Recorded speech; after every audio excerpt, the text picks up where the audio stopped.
13 से 19 जो इस महीने की पूरा हफ्ता है वो है वर्ल्ड मेंस हेल्थ डे। अब दुनिया भर में इसको ऑब्ज़र्व किया जा रहा है और ख़ास तौर पे जो मर्द हज़रात के जो अमराज हैं महक, जैसे कि हम देखते हैं कि जब ख़वातीन की बात आती है ब्रेस्ट कैंसर डे और इस हवाले से काफ़ी ज़्यादा अवेयरनेस क्रिएट की जाती है, लेकिन मर्द हज़रात के हवाले से जो वैसे ही कैंसर है उस पर शायद कम बात होती है और ख़ास तौर पर एक रेयर किस्म है दैट्स प्रोस्टेट कैंसर, जिस पे जो है वो बात जो है वो काफ़ी कम होती है। और आई थिंक करनी ज़रूरी है ताकि लोगों में अवेयरनेस हो, ताकि लोगों को पता चले कि ओके अगर आपके साथ ये मसला है तो आपने खुद डॉक्टर नहीं बन जाना, आपने डॉक्टर से रुजू करना है। और जब आप डॉक्टर से रुजू करेंगे दैन डेफिनेटली आपके पास इसके हल भी होंगे और आपको अच्छी गाइडेंस भी मिलेगी और आगे आने वाली ज़िंदगी में आप इस तरह के मसाइल से खुदा न खास्ता अगर दो चार हो जाते हैं तो उसको डायग्नोस करने में आपके लिए बड़ी आसानी है। इसी पर बात करने के लिए हमें ज्वाइन कर चुके हैं ऑन्कोलॉजिस्ट डॉक्टर नजीब नेमतुल्लाह साहब स्टूडियोज़ में हमारे साथ। और इसके साथ साथ एक सर्वाइवर है हमारे साथ इकबाल साहब, आपका भी बहुत शुक्रिया, थैंक यू सो मच। और आपको तो सलाम कि आप इससे लड़ रहे हैं, हमारी दुआ है कि आप लड़ाई जो है वो इसी तरह जारी रखें। नजीब साहब, मैं आपसे इसका आगाज़ करूँगा, एक बहुत ही अहम इशू है, तो ज़रा लोगों को, देखने वालों को बताइएगा कि क्या है प्रोस्टेट कैंसर। अस्सलाम वालेकुम। प्रोस्टेट कैंसर बेसिकली मर्दों में मसाने के नीचे गुदूद होता है जिसको प्रोस्टेट कहते हैं। तो उम्र के साथ साथ उसमें कुछ चेंजेस आती हैं और कभी कभी ये कैंसर बन जाता है। तो अगर ये कैंसर बन जाए तो फिर पता अलामात शुरू होती हैं, पेशाब में तकलीफ़, पेशाब का सही तरह से नहीं होना या पेशाब में रुकावट होना, धार सही नहीं आना। तो इससे हमें पता लगता है कि हो सकता है मरीज़ को प्रोस्टेट कैंसर हो। अच्छा डॉक्टर साहब, जो देख रहे हैं मैं चाहूँगी उनकी आसानी के लिए अगर हम ये जानें कि इसके रीज़न्स क्या हैं, ये क्यों होता है। अच्छा देखिए, कैंसर का आम तौर पे हमें पता नहीं होता कि रीज़न क्या है। अच्छा हाँ, ये कह सकते हैं कि कुछ लोगों में ये मौरूसी होता है 5 से 10%, स्पेशली अगर जल्दी उम्र में हो, या अमेरिका में जो है जो ब्लैक वो हैं सियाह फाम लोग हैं उनमें कैंसर ज़्यादा पाया जाता है। ये प्रोस्टेट कैंसर, और वो ज़्यादा एग्रेसिव भी होता है। अच्छा। तो उनमें स्क्रीनिंग भी ज़्यादा करते हैं, उनमें ज़्यादा ट्रीटमेंट भी ज़रूरत पड़ती है। लेकिन हमारे यहाँ ऐसी कोई स्टडीज़ नहीं है जिसमें हम बता सकें जी कितना होगा ये। अच्छा, ये जो आपने स्क्रीनिंग की बात की, ये सबसे अहम चीज़ है। आम तौर पे लोग सीरियस नहीं लेते, ख़ास वो वुमेन के ब्रेस्ट कैंसर वाली चीज़ हो या फिर ये वाली चीज़ हो। तो मैं चाहूँगा आपसे ये पूछना, हम स्क्रीनिंग किस लेवल पे करते हैं पाकिस्तान में? अगर प्रोस्टेट कैंसर के हिसाब से आप पूछ रहे हैं तो स्क्रीनिंग जो है प्रोस्टेट कैंसर की, ये बहुत एक कंट्रोवर्शियल बात है। ओके। उसकी वजह यह है कि अगर हम प्रोस्टेट कैंसर एक ऐसी बीमारी है जो उम्र के साथ साथ होती है। बाहर के मुल्कों में जब लोग मर जाते हैं एक उम्र के बाद और उनका पोस्टमार्टम किया जाए तो उनको कोई सिम्टम्स नहीं होते, लेकिन उन्हें प्रोस्टेट कैंसर निकलता है। अच्छा। यानी कि उन्होंने अपनी पूरी ज़िंदगी गुजार दी, उनको कोई सिम्टम्स नहीं हुए, लेकिन उनको प्रोस्टेट कैंसर था। ओके। तो इसलिए कहते ये हैं कि जी स्क्रीनिंग करने के लिए एक फ़ायदा ये है कि आपको पता लग जाएगा प्रोस्टेट कैंसर है। लेकिन हो सकता है कि आपको पता लग गया, आपने इलाज किया, लेकिन उसकी ज़िंदगी में मरीज़ को कोई तकलीफ़ ना होती प्रोस्टेट कैंसर की, हमने बिला वजह उसको तशख़ीस की और उसका इलाज किया। अच्छा। तो अगर मरीज़ को कोई सिम्टम्स नहीं है, स्क्रीनिंग का मतलब ये होता है कि मरीज़ को कोई तकलीफ़ नहीं है। अच्छा। आपने बीमारी ढूंढी और इलाज किया। सही। तो अगर उस इलाज से मरीज़ की ज़िंदगी में फ़र्क पड़ता है तो वो फ़ायदेमंद है। सही है। लेकिन अगर फ़र्क नहीं पड़ता, प्रोस्टेट कैंसर में ये है कि फ़र्क नहीं पड़ता ज़िंदगी में, तो इसलिए वो एक कंट्रोवर्शियल मसला है। कुछ लोग कहते हैं करना चाहिए 50 साल के बाद। हर साल एक टेस्ट होता है PSA, प्रोस्टेट स्पेसिफिक एंटीजन, खून का टेस्ट है, वो कर लें तो उससे पता चल सकता है कि प्रोस्टेट कैंसर है या नहीं है। सही है। ठीक डॉक्टर साहब, एक अंदाजे के मुताबिक क्या डेटा है कि पाकिस्तान में कितने % लोग इस कैंसर में मुब्तला है? देखिए, हमारे पास कैंसर रजिस्ट्री है नहीं, हॉस्पिटल्स की अपनी रजिस्ट्री है, लेकिन जो ग्लोबोकैन दुनिया का जो एक डेटा एनालिसिस का सेंटर है, उनके हिसाब से प्रोस्टेट कैंसर तकरीबन 13वें नंबर पे आता है पाकिस्तान में। अच्छा। जबकि दुनिया में जो है प्रोस्टेट कैंसर दूसरे नंबर पे है ब्रेस्ट कैंसर के बाद। तो उसकी वजह एक ये है कि जी हमारे पास डेटा नहीं है, लोगों को पता नहीं चलता, हम स्क्रीनिंग नहीं करते, अवेयरनेस नहीं है ना, अवेयरनेस नहीं है। सही है। सब वजूहात। ठीक, मैं चाहूँगी इकबाल साहब से भी हम बात कर लेंगे। इकबाल साहब, अल्लाह ताला आपको सेहत दे। सबसे पहले तो मुझे ये बताएं कितना अरसा हो गया आपको इस जंग से लड़ते हुए और अब आप कैसा महसूस कर रहे हैं? मैं जो है ना शुक्रगुजार हूँ शमा का, और साथ में फैसल साहब और इनका जो है ना मैं गुज़र जो देखता रहता हूँ। ये मैं जो है ना लड़ रहा हूँ सन 2019 से, जो मुझे मालूम ही नहीं। ये कैंसर का मर्ज़ वो है कि किसी को मालूम नहीं होता। ये तो एकदम से जब आप ये कुछ जो है मैं टीवी पे आ रहा हूँ तो मैं अपने उससे लोगों को मशवरा देना चाहता हूँ डॉक्टर साहब की उस इजाज़त से कि 50 साल के बाद जो है ना अपने ये इन्होंने जो टेस्ट बताया ना, ये ज़रूर करा लेना चाहिए आदमी, थोड़ा 1000-1500 या जो जितने का भी है, तो उससे आदमी महफूज रहता है। ये बीमारी बहुत ज़्यादा आम हो गई है, पहले नहीं थी। अब ये क्योंकि मैं किरण में मेरा इलाज जो है ना हुआ है तो वहाँ मैं ज़्यादा देख रहा हूँ। मैं पान नहीं खाता, सिगरेट नहीं पीता, कोई चीज़ भी नहीं, क्योंकि मैं हार्ट का जैसे हुआ तो उसके बाद मैं सब चीज़ छोड़ चुका हूँ। मगर मुझे जो है ना ये कोरोना का जो मसला हुआ ना, उस दौरान मैं कंपनी में काम करने वाला एक सन 2000 में 70 साल की उम्र में 68-60 की उम्र में काम करने वाला ऐसा था, और मैं लड़ भी रहा था, मुझे पता भी नहीं मेरे कैंसर है। जब जाके वो पैसा ख़त्म हो गया, जब मुझे बताया कि भाई एक डॉक्टर है वो हमारे कुरंगी के अंदर, वो उन्होंने फिर मुझे कहा कि टेस्ट कराओ। 2 टेस्ट हुए मेरे, उसमें ये आया। ये जो है था कि सन ये मई थी, ये मई का टाइम था, 2019 थी, और 28 तारीख थी। जब ये पता लगा तो मेरे फैमिली के मेरे बच्चे रोते हैं यकीनन, कि कोई भी नहीं ले रहा था लेकिन इस इलाज के लिए, क्योंकि कोरोना इतना उरूज पे था, कोई भी नहीं ले रहा था। तो अब आपकी तबीयत, अब तबीयत कैसी? अब तबीयत जब से किरण से इलाज हो रहा है तो बेहतरी पे आई है। अब जो है मैं दवाई जो है ना, मुझे कंपनी वाले हैं ये खड़े हुए हैं सामने, आसम जो है ना, अब जेन टैक्स एक दवाई है, बहुत महंगी है, मेहरबानी है इनका बहुत। मैं डॉक्टर साहब से ये मैं पूछना चाह रहा हूँ, जैसे कि सर को जो है वो बिल्कुल लेटर स्टेजेस में जाके पता चला, सिम्टम्स क्या हैं इसके? एक तो हमने ये बता दिया ना कि पहले से अगर आप कराना शुरू कर दें, लेकिन अब नहीं करा रहे हैं, कुछ हमारी बॉडी हमें अलार्म कर देती है कि जी कुछ हो रहा है आपके साथ। तो इस स्पेसिफिकली इस कैंसर के क्या सिम्टम्स हैं? क्या वो दूसरे कैंसरियस टाइप से अलग है? हाँ बिल्कुल। देखिए, एक तो ये है कि अगर प्रोस्टेट कैंसर प्रोस्टेट तक महदूद है तो सिम्टम्स या अलामात प्रोस्टेट की होंगी, लेकिन अगर वो बीमारी फैल गई है तो फिर जहाँ पे भी बीमारी जाएगी उसकी अलामात होंगी।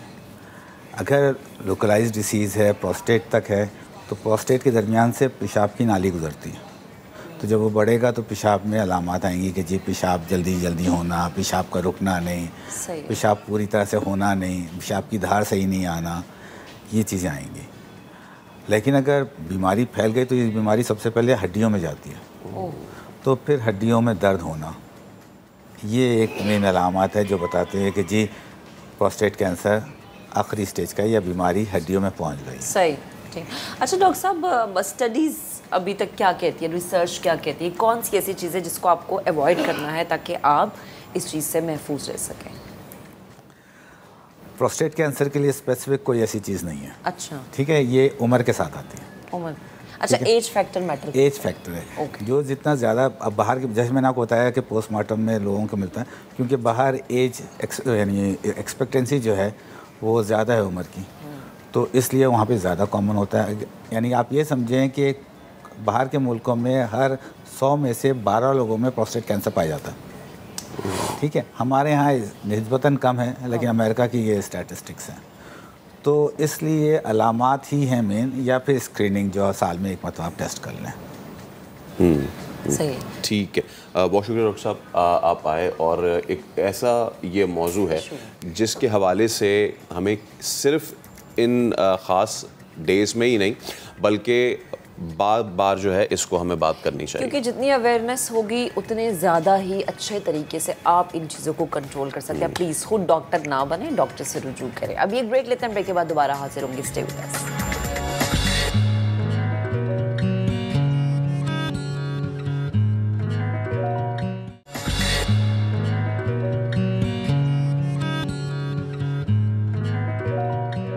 Welcome back. अब जरा खेल की बात करते हैं। पाकिस्तान ने वेस्ट इंडीज के खिलाफ तीसरा वनडे 53 रन से जीतकर क्लीन स्वीप कर दिया है।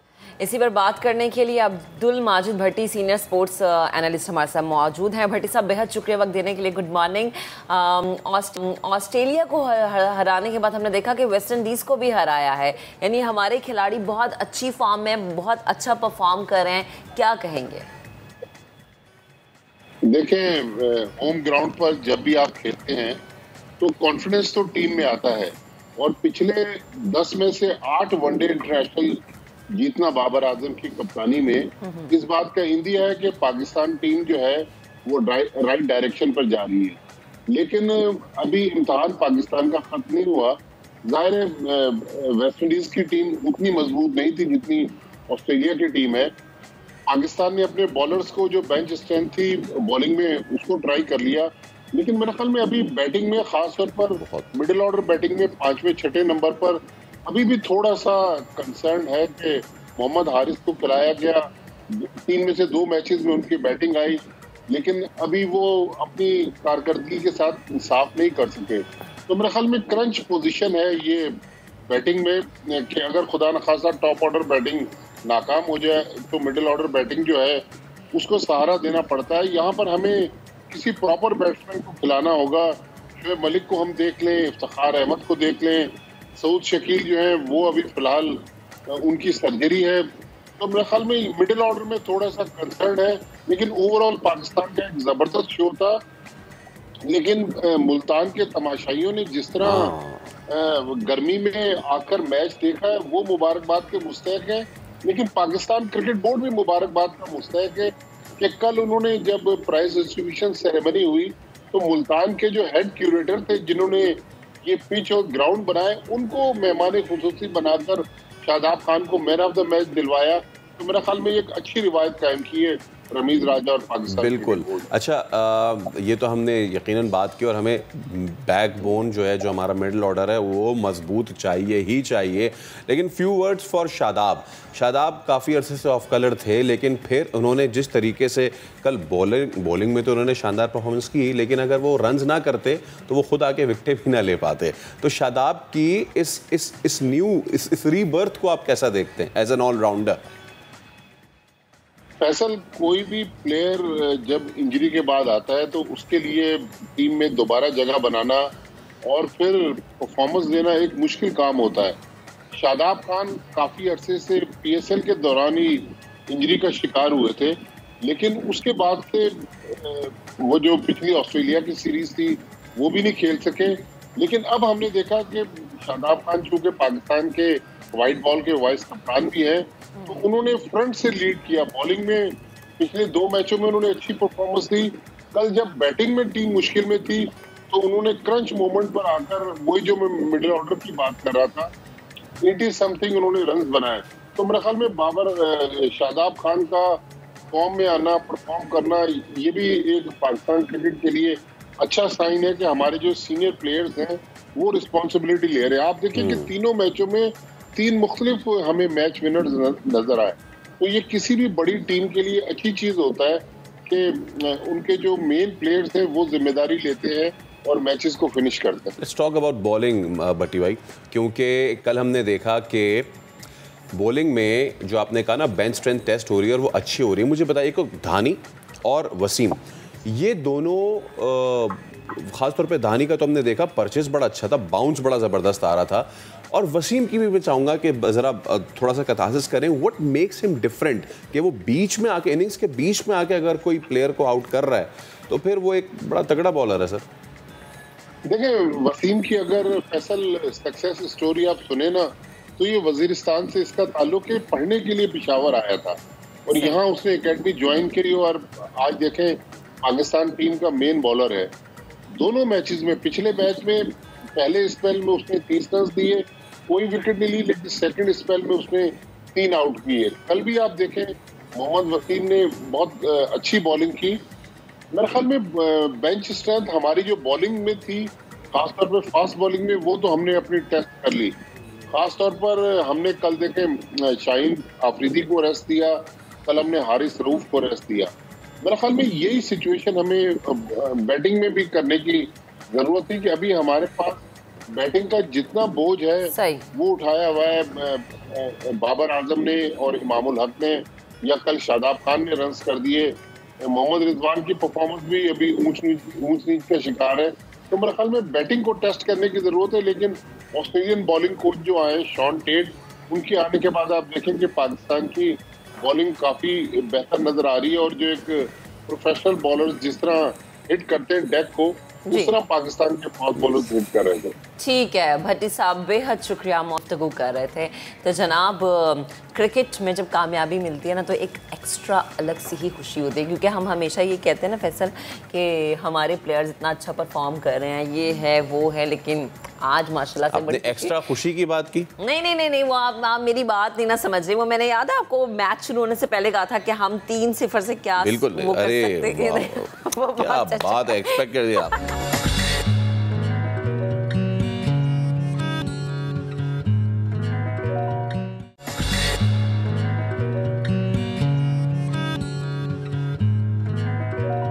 Welcome back. अब आपको बताएं कि कराची में एक सरकारी अस्पताल ऐसा है जहां पूरे पाकिस्तान से पेशेंट्स आते हैं और इलाज करवाते हैं। यहाँ लंबी लंबी लाइनें लगी होती हैं और यहाँ से शिफा भी मिलती है। हम सिविल जनाया अब्बासी अस्पताल की बात नहीं कर रहे। ये हॉस्पिटल कौन सा है, इलाज क्या होता है, लोग क्यों आते हैं यहाँ पे, शायान सलीम की खूबसूरती रिपोर्ट में देखिए। कराची का एक ऐसा शिफाखाना जहां जिल्द की कोई भी बीमारी हो इसका इलाज मुफ्त होता है। पाकिस्तान में ये अपनी नौयत का वाहिद सरकारी अस्पताल है। वैसे तो इसका नाम institute of skin diseases Karachi है, लेकिन ज़्यादा मशहूर चमड़ा अस्पताल के नाम से है। यहाँ इलाज की क्या क्या सहूलियात हैं, डॉक्टर्स कैसे हैं, अंदर चलते हैं।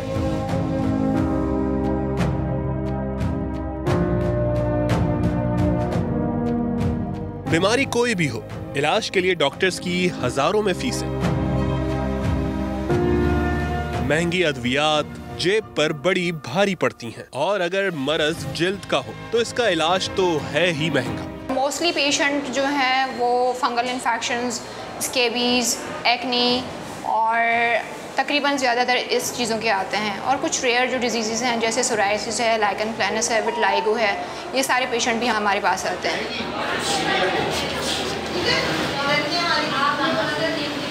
सिविल में भी इतनी मेडिसिन नहीं मिलती हैं, उनको बहुत कम मेडिसिन मिलती हैं, और जिना में भी इतनी मेडिसिन नहीं मिलती हैं। हमारे पास बहुत अच्छी मेडिसिन मिलती हैं, क्वालिटी वाली मिलती हैं, एंटीबायोटिक हो, एंटीफंगल हो, या टॉपिकल क्रीम्स जो भी हों, वो सारी अच्छी क्वालिटी वाली होती हैं और ह्यूज अमाउंट में होती हैं। इस क्लिनिक में जिसको मैं लीड करता हूँ, यहाँ पे हम 3 मेन चीज़ों को देख रहे हैं। एक सोराइसिस को देखा जा रहा है, दूसरा विटिलिगो को देखा जा रहा है, बर्स, और तीसरा लिशमेनियासिस को। We are unique and superior in the sense कि we are dealing with such type of specialised clinics with all the supportive medicine including phototherapy. हमारे पास फ़ोटोथेरापी भी मौजूद है जो फ्री ऑफ कास्ट इसी रूम में मौजूद है। फ्री ऑफ कास्ट हम जो है ना वो पेशेंट्स को फ़ोटोथेरापी करते हैं, जिसके लिए बाहर 2-2 हज़ार रुपये पर सेशन लिए जाते हैं, तो वो हम फ्री ऑफ कास्ट करते हैं यहाँ पे।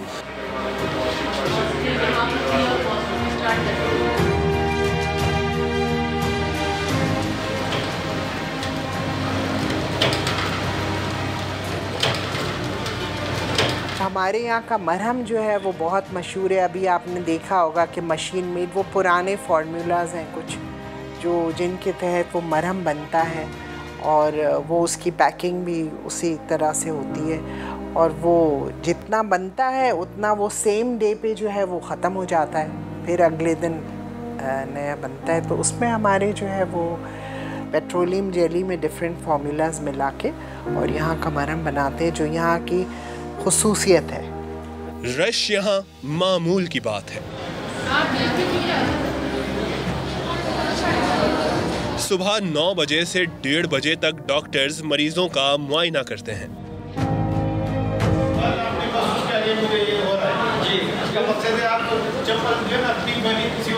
नहीं 19 कमरे हैं, एक कमरे में 2 डॉक्टर्स बैठते हैं। मर्दों और खवातीन का पोर्शन अलहदा है।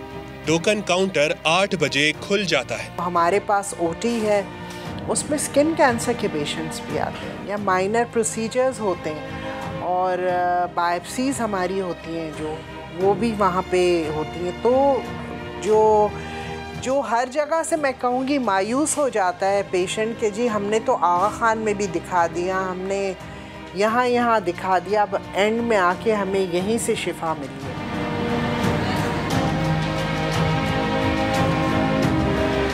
ये 50 बेड अस्पताल है। यौमिया 3 से 4 हज़ार मरीज़ यहाँ का रुख करते हैं, जबकि सालाना 7 से 8 लाख मरीज़ देखे जाते हैं। 65 डॉक्टर्स हैं, जिनमें 14 कंसल्टेंट्स और 4 FCPS डॉक्टर्स हैं, जो तमाम डॉक्टर्स को सुपरवाइज करते हैं। इसके अलावा 65 अफराद पर मुश्तमिल पैरामेडिक्स स्टाफ भी है। सालाना 8 लाख मरीजों में 3 लाख से ज़ायद फंगस इन्फेक्शन के मरीज होते हैं। मरीजों के चेकअप के साथ टेस्ट की जरूरत हो तो अस्पताल में लैब भी है, सर्जरी की जरूरत हो तो ऑपरेशन थिएटर भी है। कोविड का जो टाइम पिछले साल गुजारा है उसमें तकरीबन 380 के करीब हमने मरीज़ किए हैं पिछले साल, और अभी तक इन पहले 6 महीनों में तकरीबन हम 140 के लगभग मरीज़ अभी ऑपरेट कर चुके हैं। मरीज़ के फ़्लो के हिसाब से कि किस किस्म के पेशेंट्स हमारे पास आते हैं, तो इनके 2 बड़े ग्रुप्स हैं। एक ग्रुप वो है कि जिसमें, क्योंकि हमारा हॉस्पिटल बेसिकली डर्मेटोलॉजी का हॉस्पिटल है, स्किन से रिलेटेड, तो इसमें जो हमारे डर्मेटोलॉजिस्ट को किसी चीज़ में बायोप्सी की ज़रूरत होती है या अपना डायग्नोसिस कंफर्म करने के लिए उनको बायोप्सी की नीड होती है, असिस्टेंस की, तो वो पेशेंट हमें रेफ़र करते हैं, तो हम उसमें उनको इंसिजनल या एक्सिजनल बायोप्सी करके देते हैं। दूसरा ग्रुप जो है वो ऐसे पेशेंट्स पर है जिनको के सर्जिकल इश्यूज़ होते हैं, जो कि लोकल सर्जरी के थ्रू हम रिजॉल्व कर सकते हैं। सीनियर और जूनियर डॉक्टर्स का कॉम्बिनेशन है। हमारी कुछ जो है वो डिप्लोमाज स्टार्ट हो चुके हैं यहाँ पर, डॉक्टर्स यहाँ पर जो है वो डी-टर्म कर रहे हैं, MCPS का भी स्टार्ट होने वाला है हमारा, और इसके अलावा यहाँ पर हमारे सेमिनार्स होते हैं, वर्कशॉप्स होती हैं। हमेशा एक जूनियर सीनियर के साथ होता है, तो हमेशा उसको सीखने का मौका तो मिलता ही है। उसको जो भी डाउट होता है उसका वो सीनियर डाउट निकाल देता है, तो वो चीज़ उसके लिए तो बहुत, जो भी न्यू फ्रेश आ रहे हैं तो उनके लिए तो बहुत फ़ायदेमंद है। और पेशेंट्स इतने ज़्यादा अच्छे आते हैं, इतने अच्छे केसेस आते हैं कि आपको यहाँ पे बहुत अच्छा सीखने का मिलता है।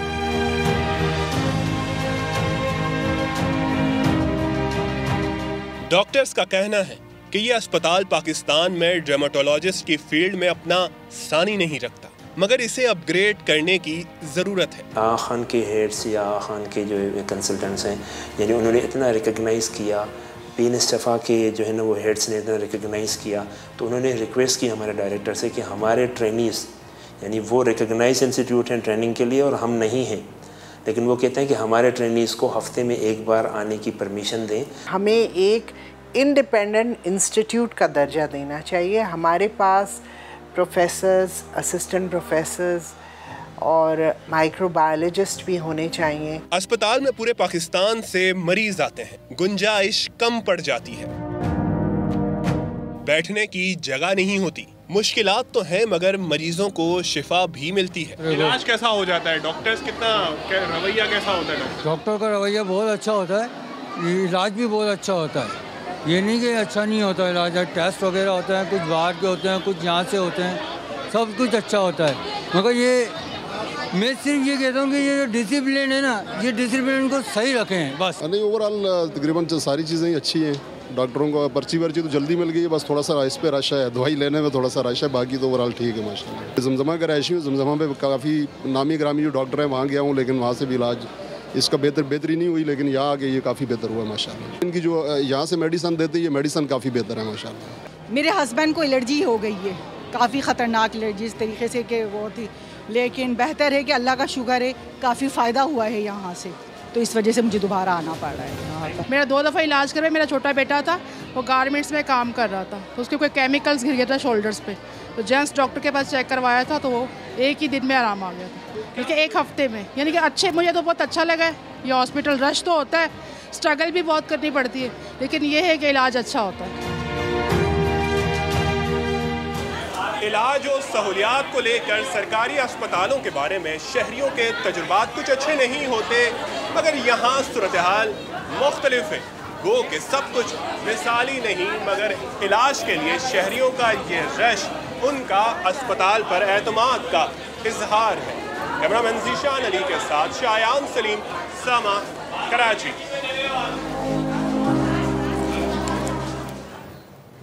आगे बढ़ते हैं और एक बहुत ही अहम मामला, चाइल्ड लेबर। बच्चों से मजदूरी करवाने के बजाय उन्हें तालीम दिलवाएं। इंसदादे चाइल्ड लेबर का आलमी दिन था कल और इस मुनासबत से लाहौर में तकरीब सजाई गई। मुकर्रिरीन कहते हैं कि पंजाब में बच्चों के हुकूक के तहफ़्फ़ुज़ के क़वानीन लागू नहीं किए जा सके, जिससे सूबे भर में चाइल्ड लेबर में इजाफा हो रहा है। मोहम्मद अली की रिपोर्ट आपको दिखाते हैं, फिर इस पर बात करेंगे। हमरा हॉल में होने वाली तकरीब में इंसदादे चाइल्ड लेबर स्कूल के बच्चों ने शिरकत की। चेयरमैन कौमी कमीशन इंसानी हकूक पंजाब नदीम अशरफ का कहना था मुल्क में 60 लाख कम उम्र बच्चे चाइल्ड लेबर का शिकार हैं, जिन्हें मरहलावार स्कूलों में शिफ्ट किया जा रहा है। हीले बाने तो हम बहुत दे सकते हैं कि गुर्बत है इस वजह से है, लेकिन किसी भी हीले बाने का इसमें क्यों बच्चे की नशो नुमा, उसकी ज़िंदगी और माशरे की जो आगे तरक्की का जो है राज इसी मुस्मर है। जिनको हमने वर्कशॉप से और डिफरेंट जगहों पर जहाँ पर वो ऑलरेडी काम कर रहे थे चाइल्ड लेबर के तौर पे, वहाँ से छुड़वा के हमने नॉन फॉर्मल स्कूलिंग में उनका एडमिशन करवाया। चाइल्ड लेबर से छुटकारा पाने वाले बच्चों का कहना है कि बड़े होकर अच्छे इंसान बनेंगे। लोग के घर में काम करते हैं, उनके साथ जुल्म होता है, उनको मारते भी है। मैं चाहती हूँ कि वो लोग एक स्कूल जाए और मैं ये चाहती कि मैं बड़ी होकर ना आर्मी का कोर्स करना है। पहले कपड़ों का काम करता था, अब स्कूल पढ़ता हूँ, 3 क्लास में अब पढ़ता हूँ। मैंने अब दिल लगा के पढ़ना है, मैंने बड़ा होकर डॉक्टर बनना है। तकरीब में मुख्तलिफ फलाही तंजीमों के नुमाइंदों का कहना था चाइल्ड लेबर के खात्मे के लिए मुआशरे के हर फर्द को किरदार अदा करना होगा। कैमरामैन जवाद याहिया के साथ मोहम्मद अली रजा, समा, लाहौर। अब इसी पर बात करने के लिए नदीम अशरफ साहब हमें ज्वाइन कर चुके हैं। चेयरमैन कौमी कमीशन इंसानी हुकूक पंजाब है। आप नदीम साहब बेहद शुक्रिया वक्त देने के लिए। Good morning. 60 लाख से ज़ायद बच्चे इस वक्त काम कर रहे हैं। चाइल्ड लेबर के बारे में जब हम बात करते हैं तो हम कहते हैं कि फ़ौरन से पकड़ के अंदर कर देना चाहिए इन लोगों को जो बच्चों से काम करवाते हैं। क़वानीन मौजूद हैं लेकिन उन पर अमल दरामद नहीं होता। इसका मेन रीज़न आप क्या समझते हैं? जी बहुत शुक्रिया। कौमी कमीशन बराए इंसानी हकूक़ एक ऑटोनमस अदारा है जिसके फ़राइज़ में शामिल है कि जो इंसानी हकूक़ के हवाले से ख्वाह वो आइन में, पाकिस्तान के आइन में, पाकिस्तान के क़वानीन में या आलमी जो कन्वेंशंस हमने रेटिफाई किए हैं उनके हवाले से हमारी प्रोग्रेस भी वो ओवरसी करता है। जो बात आपने की वो बहुत अहम है कि हमारे अपने आइन में जो आर्टिकल 11 है उसमें भी चाइल्ड लेबर की पाबंदी है। इसी तरह आर्टिकल 27 है उसमें भी है। आर्टिकल 25 भी है जिसमें कि ममानियत है और उसमें ये भी 25A में ये है कि हर बच्चा जिसकी उम्र 5 और 16 साल के दरमियान है वो स्कूल में उसको जाना चाहिए और ये स्टेट की ज़िम्मेदारी है कि उसको फ्री और कंपल्सरी एजुकेशन प्रोवाइड करे। जहाँ तक चाइल्ड लेबर का जो है ये 1996 का एक सर्वे हुआ था, चाइल्ड लेबर सर्वे। ये पुराना सर्वे, उसके बाद अब सर्वे कुछ हो रहा है, पंजाब में भी सर्वे हो रहा है, बाकी सूबों में भी। उस सर्वे के मुताबिक 3.3 मिलियन 33 लाख बच्चे चाइल्ड लेबर में इस कबात में मुब्तला थे। अब चाइल्ड लेबर का जो है इतना अहम, अभी अगर आप देखें इस वक्त जो सर्वे उसके मुताबिक पंजाब में सिर्फ 60 लाख से ज़्यादा बच्चे जो हैं वो इस चाइल्ड लेबर में जकड़े हुए हैं और अगर पूरा मजमूई पाकिस्तान की आप फिगर्स देखें तो 1 करोड़ से ज़ायद बच्चे हैं जो चाइल्ड लेबर की वजह से बच्चों को एक तो तालीम नहीं मिलती, उसके बाद उनकी जो साइकोलॉजिकल और फिज़िकल नशो नमा में बहुत सी चीज़ें ऐसी आती हैं जो आगे चलकर उनको फाल शहरी नहीं बनने देती। क़वानीन मौजूद हैं जिस तरह। सब एक चीज़ मैं आपसे ज़रूर यहाँ पे पूछना चाहूँगा, एक तुमने ज़रूर चाइल्ड लेबर की बात की है, उसका एक और पहले मुतशद्दिद चाइल्ड लेबर, और ये सबसे वर्स्ट फॉर्म है कि वो बच्चे उनको मारा पीटा भी जाता है और जो भट्टे पे ख़ास तौर पे पंजाब में जिस तरीके से इनसे कार्रवाई और सलूक किया जाता है, कईयों की तो ये भी आता है कि किडनीज़ वगैरह भी निकाल दी जाती हैं। इस हवाले से वहाँ पे क्या काम हो रहा है? जी इसमें आपने बहुत एक अहम किया है, इसको हम हैज़र्डस लेबर कहते हैं और इसका एक कन्वेंशन ILO का जो पाकिस्तान ने भी रेटिफाई किया है, 182 कन्वेंशन है, जिसके तहत किसी भी बच्चे को जो इवन 15 साल से ज़ायद भी हो उसको आपने हैज़र्डस लेबर में नहीं लाना, कोई इस किस्म का जिसके उसको फ़िज़िकल हार्म का, अब्यूज़ का ख़तरा हो। इस हवाले से पंजाब में जो है उन्होंने लेबर डिपार्टमेंट को ये फरीज़ा है कि वो चेक करें ब्रिक किल्न वर्कर्स का जो एक्ट है उसके मुताबिक भी उनको चेक करना है, उनको चालान देना है, जो डिलिक्वेंट्स हैं उनके खिलाफ एक्शन होना चाहिए। लेकिन फील्ड में हम देखते हैं कि वो एक्शन नहीं हो रहा जितना होना चाहिए, जिसकी वजह से जो ये चाइल्ड लेबर है इसका जो मेनेस है, ये कबाहत है, ये कम होने के बाद की बजाय वो बढ़ रही है। सही है। सो ज़रूरत ये है कि बहुत फोकस हो सूबाई हुकूमतों का कि आप इसको ना सिर्फ सर्वे टीम्स हों बल्कि आगे उसको हतमी शक्ल जो डिलिक्वेंट्स हैं जो ये ऑफेंस कर रहे हैं उनके ख़िलाफ़ हतमी कार्रवाई भी हो और उनको सज़ाएँ भी हों, जिसमें देखने में ये आ रहा है कि उसमें काफ़ी अभी कमी है। नदीम साहब, वही बात है ना कि आपने कहा बहुत ज़्यादा फोकस की ज़रूरत है, लेकिन मसला ये कि फ़ोकस हम करते नहीं हैं। हमने भी रिपोर्ट भी दिखाई जिसमें शायद कुछ बहाने ही हो जाते हैं जी कि गुर्बत है उसकी वजह से हम अपने बच्चों को बाहर निकाल देते हैं। अच्छा, आपकी अपनी रिसर्च क्या कहती है कि गुज़श्ता कई सालों में और अब के चाइल्ड लेबर में हमने इजाफा देखा है, बजाय इसके कि हमारा कानून भी है, बजाय इसके कि ये आइन में भी शामिल है कि बच्चों से काम नहीं करवाना, इसके बावजूद ये बढ़ रहा है क्या? जी, इसमें जो आपने कहा कि इसको कम होने की बजाय आबादी के में इजाफा भी हुआ है और उसकी वजह से चाइल्ड लेबर का, जिस तरह मैंने कहा 1996 में 33 लाख बच्चे थे जो उस वक्त फरे हुआ, तो अब जो तखमीना लगाया जा रहा है पूरे पाकिस्तान में तो 1 करोड़ से ज़ायद बच्चे जो हैं चाइल्ड लेबर का शिकार हैं। तो ये जो बात है इसकी वजह से वो तालीम हासिल नहीं कर पा रहे और गुर्बत में जब वो ये बच्चे, इसमें सारे इकनॉमिक एक्सप्लॉयटेशन है बच्चों की, जिसमें कि उनको तनख्वाह जो अडल्ट जो वर्कर्स हैं जो मज़दूर हैं उनके मुकाबले में बहुत कम दी जाती है, कई जगह तो 1/4 तनख्वाह दी जाती है। लेकिन जब ये बच्चे तालीम से और हुनर से उस तरह महरूम रहते हैं, जब वो बड़े होते हैं तो ये पावर्टी में एक स्कंजे में रहते हैं बनिस्बत के वो बेहतर हो सकें। तो ज़रूरत इस अमर की है कि हम बहसीयत माशरा भी, शहरी भी हमारे इसमें आगे आए, हुकूमत भी इसमें एक्टिव हो और उसमें जो शहरियों का फ़र्ज़ है कि जहाँ वो देखें चाइल्ड लेबर, आपने देखा हो घरों में 7-8 साल के बच्चे भी काम कर रहे हैं जो कि कानूनन जुर्म है लेकिन कार्रवाई ना होने के बराबर है। एक डोमेस्टिक वर्कर्स एक्ट भी आया है जिसमें पंजाब में उन्होंने लागू भी किया है, लेकिन उसकी वही है कि इम्प्लीमेंटेशन अभी उस हद तक नहीं हुई। ठीक है। तो अच्छा नदीम साहब, एक चीज़ हम देखें चाइल्ड लेबर का एक छोटा सा इशू मैं और रेस करना चाहूँगा। हमने अब्यूसिव की तो बात की, मुतशद्दद चाइल्ड लेबर की बात की, एक और नासूर चिपका हुआ है जो कि मुतशद्दद से भी ऊपर है। बस अड्डों पे वो जो छोटे बच्चे होते हैं और उस पर इंटरनेशनल मीडिया की डॉक्यूमेंट्री, सर हम अपना तो छोड़ ही दें, उनके साथ वहाँ पे ज़्यादतियाँ की जाती हैं। ये इतनी कबाहत हो रही है इसको कहते हुए भी मुझे, इसके हवाले से हम क्या कर रहे हैं? जी, इसमें वो जैसा मैंने कहा कि ये सारी कबाहत की जो कॉज है, वजह वो है कि चाइल्ड लेबर को हमारी गवर्नमेंट चेक नहीं कर सकी।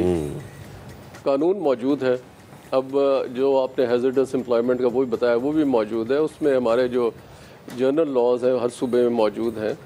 अब 2015 और 16 और 17 में तीनों सूबों में हुए, फिर उसके बाद वहाँ भी बलूचिस्तान में ICT में भी मौजूद है, लेकिन उसकी इम्प्लीमेंटेशन के मसले हैं। ये सारे उस वजह से आते हैं, अगर हम इस पर कन्विक्शन हो और जो इसमें डिलिक्वेंट्स और ऑफेंडर्स पाए जाएं उनको सिर्फ ये ना हो कि हमें कुछ हल्का सा जुर्माना होगा तो हम छूट जाएंगे। सही। जो देखने में ये आ रहा है कि जो अदालतों में जो चालान भी जाते हैं उनको सिर्फ जुर्माने के बाद छोड़ दिया जाता है। तो इसमें एक तो ये एडमिनिस्ट्रेशन का पहलू है कि आपने इन्फोर्समेंट, आपने इम्प्लीमेंटेशन करनी है। दूसरा और बड़ा जो इम्पोर्टेंट एस्पेक्ट जो मैंने पहले अर्ज़ किया कि तमाम माशरे को इसमें ये जानना है कि ये जुर्म कर रहे हैं, और इसमें आई थिंक अब आपकी तवसत से आपने बहुत अहम एक मौजू छेड़ा कि ये पैगाम पहुँचे कि जहाँ भी बच्चे काम कर रहे हैं 15 साल से कम, वो एक जुर्म है और ये उनका बुनियादी हकूक़ जो हक़ है एक अच्छे तरबियत का, तालीम का, वो उनसे छीना जा रहा है। और साथ ही उनको इस किस्म की, जिसने आपने बात की, चाइल्ड अब्यूज़ के केसेस आते हैं सामने, और चाइल्ड अब्यूज़ के केसेस की तादाद जो हमारे पास फिगर्स हैं वो तकरीबन जो चाइल्ड लेबर है उसका 8% है। तो ये एक बहुत बड़ी फिगर आ जाती है कि जो बच्चे 8% इस तरह अब्यूज़ का शिकार होते हैं, तो वो आगे जाके सही कई नफ्सियाती अमराज में फिर और उनके मसले मसाइल रहते हैं सारी ज़िंदगी। और कितनी जुल्म और ज़्यादती उन बच्चों के साथ है कि उनको जो तहफ़्फ़ुज़ हमने प्रोवाइड करना आइन के तहत, आलमी क़वानीन के तहत, वो हमको उनको प्रोवाइड नहीं कर पा रहे। ठीक है, बहुत शुक्रिया आपका नदीम अशरफ साहब। हमारे साथ एक बहुत ही अहम मामला, और इस अहम मामले पर हम ज़रूर हाईलाइट करना चाहेंगे पाकिस्तान की उस आवाज़ को कि जिसने कम उम्री में इस बहुत बड़े इशू को अक़वाम मुत्तहिदा की हद तक उठाया। हम बात कर रहे हैं इकबाल मसीह मरहूम की, कि जो एक बॉन्डेड लेबर था, भट्टे पे वो काम करता था। 10 साल की उम्र में वो ग़ुलामी की जंजीरें तोड़ के वहाँ से भागा और बहुत सारे बच्चों को उसने मुतासर किया, चाइल्ड लेबर पे आवाज़ बुलंद की। लेकिन फिर हुआ क्या? फिर हुआ ये कि वो लोग जो बच्चों को इन बेड़ियों में जकड़ कर रखना चाहते हैं और इन कमसिन फूलों को रौंदना चाहते हैं, भट्टे के धुएं में झोंकना चाहते हैं, गोलियों का निशाना बना दिया और इसको मार दिया। लेकिन आज हम अपने प्लेटफॉर्म से इकबाल मसीह को भी सलाम पेश करते हैं। दरिया की बात हो, खैबर पख्तूनख्वा की बात हो, ट्राउट का जिक्र ना, ऐसा हो नहीं सकता। और दरिया कुन्हार से रॉड के ज़रिए नायाब ब्राउन ट्राउट पकड़ने की पाबंदी ख़त्म कर दी गई है। मैं जा रहा हूँ मोहम्मद फ़हीम की। अभी मोहम्मद फ़हीम की रिपोर्ट दिखाते हैं, जब फैसल जाएंगे फिर फैसल की रिपोर्ट दिखाएंगे। दरियाए कुन्हार में पाई जाने वाली नायाब जर्मन ब्राउन ट्राउट मछली के शिकार की मशरूत इजाज़त दे दी गई। कागान डेवलपमेंट अथॉरिटी के हुक्काम का कहना है कि पाबंदी हटाने का मकसद सयाहत का फरोग है। हम ये इंट्रोड्यूस कराना चाहते हैं कि Naran should become destination trout trophy fishing, और दुनिया भर से सयाह आएँ और वहाँ यहाँ आके वो ट्रॉफी फिशिंग करें। और वर्ल्ड एंगलर सोसाइटी को भी हम इनवाइट कर रहे हैं कि वो भी आएँ और वो भी मतलब कि ट्रॉफी साइज़ की ट्राउट पकड़ें। दरियाए कन्हार में ट्राउट मछली को महदूद तादाद में रॉड की मदद से पकड़ने की इजाज़त होगी। तो फैमिली की एक एक्टिविटी है, बिकॉज जिस तरह आप सब जो जानते हैं, कहीं पे भी फैमिलीज जाती हैं तो खाते पीते हैं, कॉफ़ी पीते हैं, चिप्स खा के पकौड़े खा के सो जाते हैं।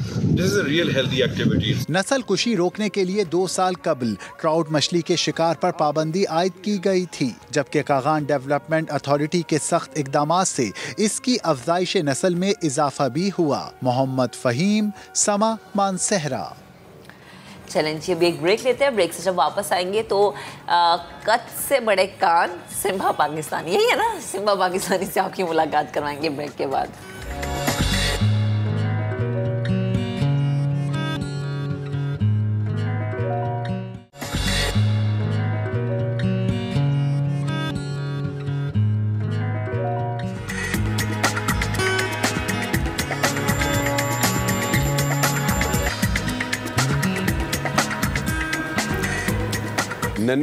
नन्ही सी जान लेकिन पहलवान जैसे कान। कुछ रोज़ कबल हमने आपको मिलवाया था रानी पाकिस्तानी से, जो दुनिया की सबसे छोटी गाय थी। और आज हमारे साथ मौजूद हैं कौन? सिम्बा पाकिस्तानी, जो सिर्फ 9 दिन के हैं लेकिन उनके कान उनसे कहीं ज़्यादा बड़े हैं। सिम्बा पाकिस्तानी के जो मालिक है वो भी हमारे साथ मौजूद हैं। हम जानेंगे उनसे कि भाई ये इतना नन्ना मुन्ना सा जो ये मासूम सा सिम्बा पाकिस्तानी है, 9 डेज़ का है, ये क्या खाता है, कितने नखरे करता है? कुछ नहीं खाता, सिर्फ पीता है सिर्फ। अच्छा, ये भी हम पूछेंगे। तो मोहम्मद हसन नारेजू साहब हमारे साथ मौजूद हैं, इसके मालिक है ना जी। अब्बा कह दूँ मैं इसके? नहीं अब्बा नहीं, मालिक। अच्छा सर, मुझे ये बताएं, ये 9 दिन के है ये, 9 दिन तो ये मतलब इसके कान इतने बड़े क्यों हैं? मुझे ये क्यूरियोसिटी हो रही है। ये कोई नस्ल होती है? एक ब्रीड होती है, लेकिन कुदरती इसके कोई थोड़े से ज्यादा लंबे कान हुए हैं। Naturally once in a blue moon ऐसी चीज होती है। अच्छा, ये गुलाबी कामोरी तो सुना था, ये कौन सी नस्ल? ये लेडी नस्ल है। ये लेडी नस्ल है। अच्छा, और ये अपने आप में बिल्कुल डिफरेंट और यूनिक है। बिल्कुल डिफरेंट और यूनिक है। अच्छा, इसकी क्या इस वक्त कान की लेंथ क्या है? इसकी जो लेंथ है 48 सेंटीमीटर्स है। Okay, 48 centimetre. इसके तो कान इसके पाँव में आते होंगे जी बिल्कुल, लेकिन हम लोग इसके कान टाई कर देते हैं। अच्छा, यानी ये रोल भी करवा लेते हैं ये देखिए, ये पाँव में आ रहे हैं, ये पाँव में आ रहे हैं इसके कान। और फिर वो अपने हिसाब से एडजस्ट करते हैं। ठीक है ठीक है। तो ये क्या पीता है ये सिर्फ दूध पीता है। अच्छा, बस 9 दिन का। और 9 दिन का। अच्छा, तो ये अब मतलब मुझे तो ये जब बड़ा होगा तो फिर इसके कान साथ से लंबे होते जाएंगे। अच्छा, ओके।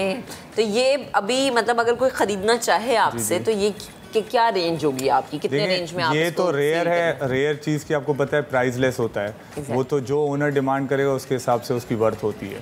लेकिन अभी तो मेरा फिल फोर्स कोई इरादा नहीं है इसको सेल करने का। पहले मेरा फोकस जो है Guinness book of world record में इसको रजिस्टर कराऊं। अच्छा, तो ये सब पूरी दुनिया में हम नन्ना मुन्ना सा ये देख रहे हैं। सबसे जो फिल वक्त अभी तक करंट जो कान है सबसे लंबे कान इसके हैं, क्योंकि जो सऊदी अरेबिया की ब्रीड है हिजाजी, उसके 43 सेंटीमीटर तक रिकॉर्ड किए गए हैं। अच्छा, वो होता होगा ना कि वो कितने दिन पे होता होगा? हाँ, अंडर 1 मंथ जो होता है ना किड, उसका हाँ वो है 43 तक रिकॉर्ड किए बाय बर्थ से लेके।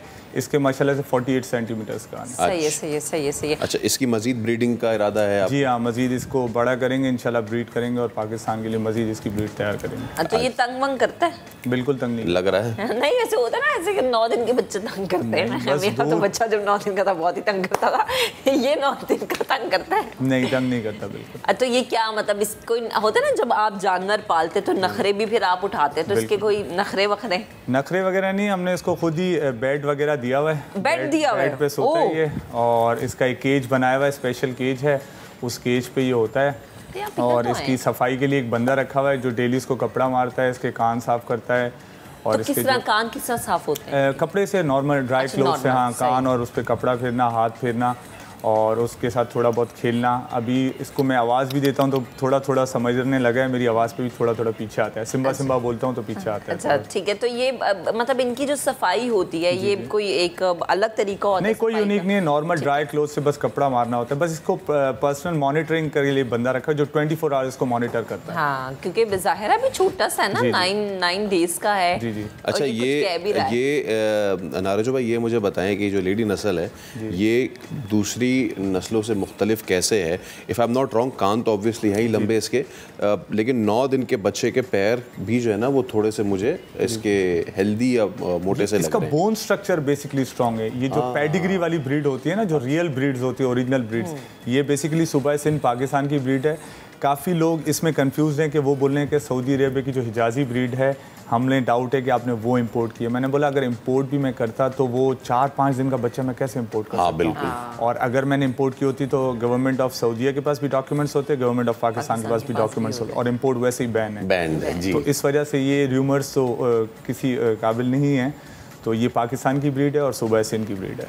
सही, ठीक। तो ये मतलब अभी तक किसी ने इसको खरीदने की कोशिश की है? मुझे सऊदी अरेबिया से 2-3 कॉल्स आई। अच्छा। हाँ, वो बोल रहे हैं कि बस आप जितनी इसकी वर्थ रखो और हमें आप पैसे बताओ, हम पैसे आपको भिजवाते हैं, आप इसको सऊदी अरेबिया भेज दो। अच्छा, तो वैसे आपने कुछ सोचा है? वैसे तो अभी आप कह रहे हैं अभी कोई प्लान नहीं है, लेकिन क्या आपने सोचा है कि कितने में आप इसको? मेरा फिल फोर्स तो बिल्कुल जो फोकस है वो ये गिनेस बुक ऑफ वर्ल्ड में इसको रिकॉर्ड को रजिस्टर कराऊं, ताकि कराची और पाकिस्तान में जो ब्रीड हुई है पैदा। तो कोई कांटेक्ट हुआ? अभी लगे हुए हैं, मेरे 1-2 फ्रेंड्स हैं, उन्होंने रब्ता किया है, लेकिन अभी तक उनसे कांटेक्ट हो नहीं सका है। जैसे ही होगा तो उनकी टीम पाकिस्तान आएगी। अभी इसका वेट कितना? सर, वेट इसका अभी 6 kg के अराउंड है। इतना मासूम सा छोटा सा है और इतनी अच्छी बात है कि जी इसका इतना ख्याल रखा जा रहा है। वैसे जो इसका केयर टेकर भी होगा ना, उसकी भी बड़े मजे की जॉब होगी। इतना छोटा सा बच्चा है, फौरन साफ करके फौरन ठीक है, गोदू में ले लो उसको। मैं कोशिश करता हूँ अगर ये आ जाए तो, लेकिन देखिए सिम्बा बोले आज। सिम्बा, अरे हाँ, ये तो सुन रहा है। सिम्बा नहीं, अब ये नहीं पता कि वो सिम्बा इंग्लिश में सुनता है। नहीं इधर सिम्बा बोले, अरे सिम्बा एडियच सिम्बा आ गया। क्या बात है सर, क्या बात है। चले, ये कम से कम यहाँ तक तो आया ना, लेकिन चले फिर नाराज हो गया। अच्छा, और भी मजीद कुछ यूनिक ब्रीड्स हैं या इस तरह की क्यों? क्योंकि हमने देख रहे हैं कि अभी पाकिस्तान इसमें तो बड़ा ज़बरदस्त चल रहा है कि कुछ दिन कबल हमने सबसे छोटी गाय दुनिया की मंगाई, आज हमने सबसे छोटा लेकिन सबसे लंबे कान वाला जो बच्चा है वो हमने मंगाया है। तो इनकी जो बाकी है ऐसे ही वो भी इनके जो पेरेंट्स हैं, अम्मा अब्बा जिसके, तो वो भी उनके भी इतने ही लंबे, उनके इतने लंबे कान, इतने इससे ज़्यादा, इसके तो बहुत ज़्यादा एक्स्ट्राऑर्डिनरी लंबे हुए हैं, लेकिन उनके भी लंबे कान हैं। अच्छा, सही है। और पाकिस्तान में मैं आपको बताऊं 20+ गोट ब्रीड्स हैं डिफरेंट किस्म की, सिर्फ पाकिस्तान के अंदर। पूरी वर्ल्ड में ऐसा कोई कंट्री नहीं है जहाँ 20+ गोट ब्रीड्स हो। पाकिस्तान के अंदर, ठीक है, सारे सूबों के अंदर 20+ गोट ब्रीड्स हैं डिफरेंट टाइप्स के। ओके, ठीक, थैंक यू सो मच। आप आए और साथ में नन्हे मुन्ने से मेहमान को भी लेकर आए, बहुत प्यारा है माशाल्लाह। और हमारी दुआ है कि जल्द इसका जो नाम है Guinness book of world record में चला जाए। तो अभी ये लोग कोशिश करेंगे इसको, स्पेशली फैसल